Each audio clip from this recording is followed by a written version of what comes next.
Hey guys, what's up and welcome back to another Brawl Stars video, and today I'm going to be giving you the ultimate guide on how to win the new championship challenge in Brawl Stars that starts Saturday, January 11th and is actually going to qualify you for further tournaments that eventually could qualify you for the 2020 Brawl Stars World Championships. So this is a very important challenge, and all you have to do is get 15 wins before you get 3 losses, and those 15 wins will be across all 5 3v3 modes. You got Gem Grab, Brawl Ball, Bounty, Heist, and of course Siege. Now obviously the first thing you want to do is put together a team, because you're going to do a lot better in this challenge if you can coordinate specific brawler combinations and communicate and form a solid strategy during the game instead of just going in with randoms. So I guess if you want to post down in the comments below and try to make some teams if you don't have any already, but that is a very important thing that you really should do if you want to get an upper hand in this challenge. And in terms of your actual strategy, I think it's going to be best to really play safely and consistently, because you need to win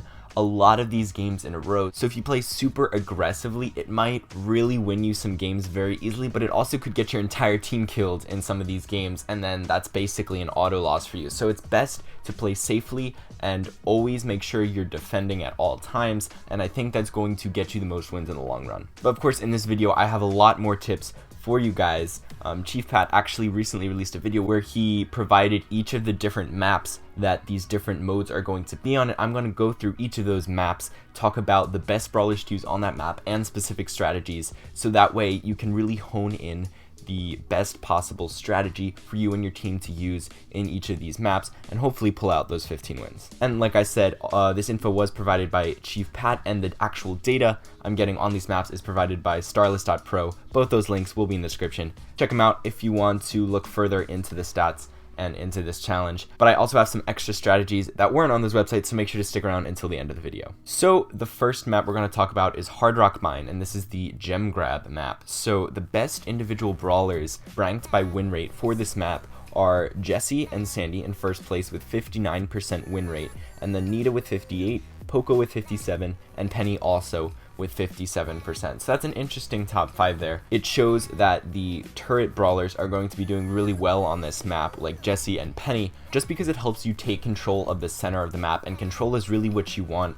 in Gem Grab. You need a gem carrier to make sure that they can get away once they get the 10 gems, and typically that's got to be someone with a lot of health or someone who can heal, like Poco, who is in 4th place on this map by win rate. So Poco would definitely be a really good option for gem carrier. Pam, I think, is also pretty good. She is right below the top 5 with 56%, and same with Rosa. She's also at 56%. So those two would be good for gem carriers. And obviously you don't necessarily want to pick 3 brawlers all from the top 5, because like you can see, the top 5 are not necessarily all good gem carriers. So you want a sort of diverse team. You want someone who can deal a lot of damage, you want someone who can tank and carry all the gems, and you just want someone who can sort of control the center. So you don't necessarily want to take from the top 5, but you should definitely take 1 or 2 from the top 5 and sort of build your team around those specific brawlers. Map 2 is going to be Center Stage, and this is for Brawl Ball. So the best individual brawlers by win rate for this map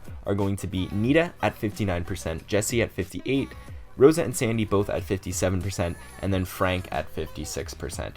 So Brawl Ball, it's really important that you have 3 people who know each other well and can communicate during the game, because Brawl Ball is all about making plays with your teammates, passing to them and getting the ball towards the goal in the fastest amount of time possible. So it's really critical that you can talk with the other people in your team if you want to win on this map. And then you also want to make sure you have some sort of wall breaker on your team, like Dynamite or Frank. There's really a lot of options for that, but you have to have one, because if you can break those walls that you see right in front of the goal, it becomes a lot easier to find an opening and then maybe super kick the ball into the goal while your opponents don't have a chance to react. So getting those walls out of the way is super helpful in gaining an advantage on this map, and since Frank is in the top 5, maybe he would be the best option for this. He's super tanky, so he can get up to those walls and use his super on them without that much risk of dying. Rosa is also really good at Brawl Ball, because she can use her super and then she essentially takes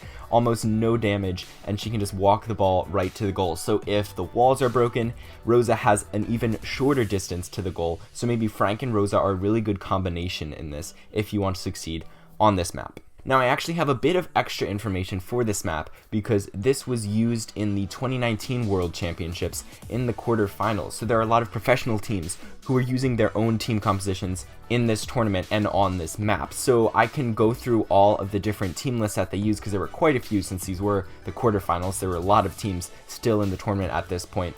And what you can kind of see from all these different team comps is that there were a lot of tanky brawlers being used. There was a lot of El Primo, Shelly, Rosa, Daryl, things like that. And then there's also Carl, who also is sort of tanky with his star power. And then Sandy and Poco were also used a decent amount. So this is the only real information we have about what might be the best for team compositions rather than just individual brawlers. So this might be very good info to use when building your composition for this specific map.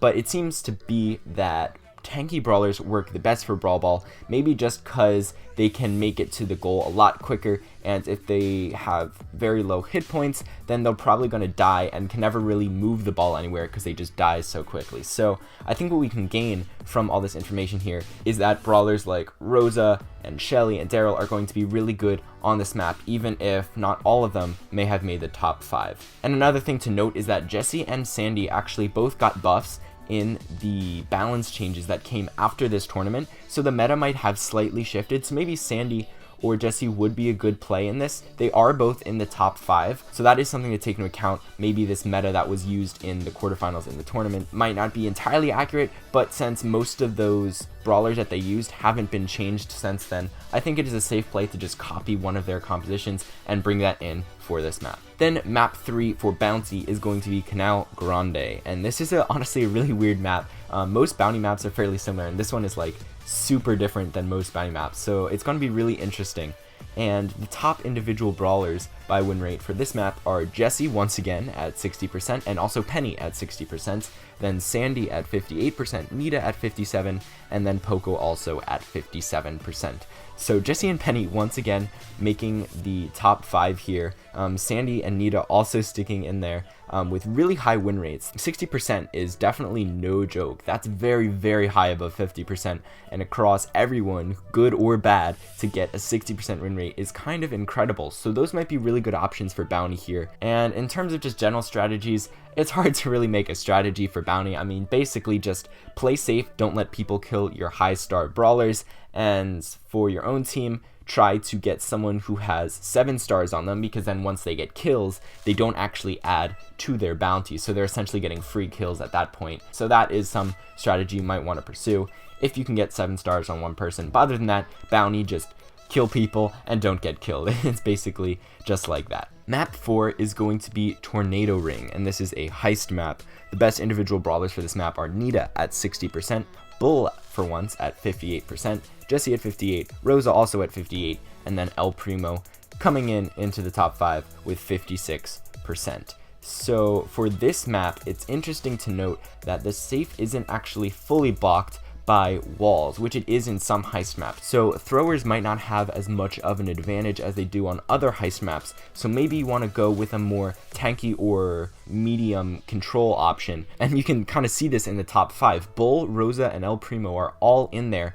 and Bull and El Primo weren't really in many of the others, so that is interesting to note that they sort of have a jump in win rate, specifically on this map, maybe because it's a lot quicker to get to the safe. They can charge in really quickly and have their teammates follow behind and get a lot of damage off that way. And then Nita and Jessie are also pretty high, once again because they are somewhat objectively better than throwers, since they can directly go to the safe since it's not fully blocked off by walls. So those are very good options, and they're also really good at defending since they do have that ranged attack.